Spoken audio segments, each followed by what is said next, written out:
What's up? Gagawa tayo ng pinakamabilis na guide para sa Team Dungeon Nightmare. Una, gumawa ka ng 10 members. Ngayon, yung DPS mo doon, gawin mong sniper. Lahat. Matitira lang yung support. Okay.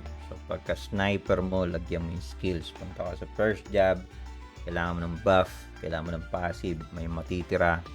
Salpak mo sa double strafe o sa arrow shower, bahala ka. Next, second job, lagyan mo skills lahat ng may makikita kang bird icon, yun yung Falcon. Blitz beat, may matitirang siyam, bahala ka kung saan mo gusto. Last, sa trans, may makikita kang icon na mukhang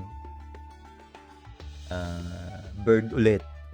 Lagyan mo lahat yun. Tapos merong arrow na passive, medyo bandang kaliwa, lagyan mo, max mo. May matitirang 5, pwede mo ilagay sa disengage. So, bakit ka mag-i-sniper? Kasi sobrang OP ng sniper pagdating sa Team Dungeon. So, napakadaling mag-nightmare gamit ang sniper. So, kahit wala kang experience mag-sniper, yan na yun. Yun lang ang kailangan mo. Pagkatapos mong lagyan lahat ng skills, kumuha ka ng Falcon. Kuha mo ng Falcon, transfer mo yung Refine. Pagka-transfer mo ng Refine, palitan mo yung Divine Armament. Gawin mo yung Divine Armament, yung may letter U. Yung Ulls ba yun? Basta parang ganun. Tapos White Wing. Tapos wala ka pang stats. So bago ka mag-stats, lagay ka muna ng enchant. Huwag ka na mag-effort. Kung anong enchant meron kayo, yung salpak mo. Kumuha ka ng Agi, kumuha ka ng Lock, kumuha ka ng PBE, kumuha ka ng Critical. Kung wala ka nun, ba't di ka nagsisave ng enchant? Basta ganun lang yung enchant.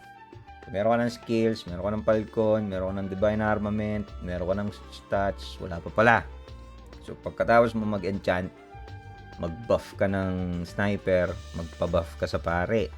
Tapos, yung unahin mo yung lock. Lahat ng lock total dapat 178. Pag may 178 ka ng lock total, after ng buff to, after to ng enchant mo, attack speed mo dapat 500. So maglagay ka ng Agi 500 attack speed. Tapos nun int, salpak mo lahat sa int para sa blitz beat. So hindi mo kailangan ng experience para matapos yung TD Nightmare.